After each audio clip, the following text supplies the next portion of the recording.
नमस्कार दोस्तों, आपका एआई स्टोरी अनुराग में दिल से स्वागत है। ये ब्रह्म पिशाच का दूसरा एपिसोड है। अगर आपने पहला एपिसोड नहीं देखा तो वीडियो के डिस्क्रिप्शन में लिंक है, जाकर देख ले। तो चलिए कहानी शुरू करते हैं। दरवाजा जोर से बंद हो चुका था।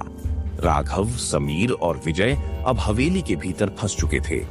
चारों ओर घना अंधेरा था और हवेली की दीवारें जैसे किसी अज्ञात भय को समेटे हुए थीं। राघव का दिल जोर जोर से धड़क रहा था।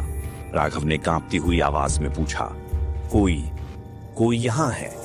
तभी हवेली की दीवारों पर लगी पुरानी पेंटिंग्स हिलने लगी। एक अजीब सी सिसकारी गूंजी। समीर ने पीछे मुड़कर देखा तो उसकी आंखें फटी की फटी रह गईं। एक धुंधली काली आकृति जिसकी लाल आंखें अंगारे की तरह जल रही थीं, धीरे धीरे उनकी ओर बढ़ रही थी। तभी विजय चीखा, भागो! और तीनों दरवाजे की तरफ दौड़े। मगर जैसे ही उन्होंने दरवाजा खोलने की कोशिश की, उनको किसी अदृश्य शक्ति ने पीछे की ओर धकेल दिया। तभी हवेली के कोने से एक पुराना झूला अपने आप हिलने लगा।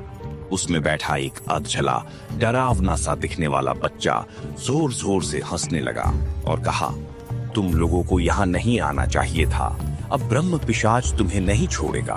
तीनों के शरीर में ठंडी लहर दौड़ गई। समीर ने डर से फुसफुसाते हुए कहा, ये कौन है? बच्चे ने भयानक आवाज में कहा, तुम्हारी मौत। अचानक सीढ़ियों पर भारी कदमों की आहट हुई, जैसे कोई बहुत बड़ा और शक्तिशाली जीव नीचे उतर रहा हो। धप्प धप्प धप्प एक परछाई दीवार पर उभरी। एक लंबा काला आकृति जिसकी शक्ल इंसान जैसी थी, मगर हाथ पंजों की जगह नुकीले नाखून थे।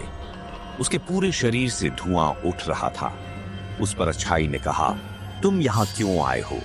उसकी गूंजती हुई आवाज ने पूरे माहौल को झकझोर दिया।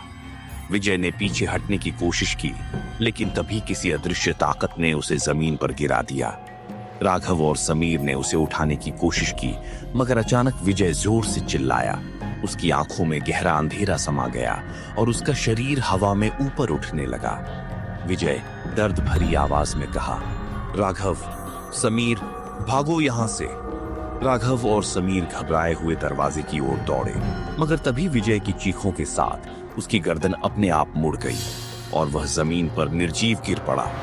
अब हवेली में सिर्फ दो ही बचे थे, राघव और समीर। अचानक सब कुछ अंधेरा हो जाता है। सिर्फ एक आखिरी आवाज सुनाई देती है, अब अगला कौन? तो दोस्तों, ये कहानी अभी खत्म नहीं हुई है। हम तीसरे एपिसोड में जानेंगे कि क्या राघव और समीर बच पाएंगे, ब्रह्म पिशाच कौन है और उसका मकसद क्या है। जानने के लिए इंतजार करें अगले एपिसोड का। तो दोस्तों, अगर कहानी अच्छी लगी हो तो चैनल को सब्सक्राइब करें और वीडियो को लाइक करें।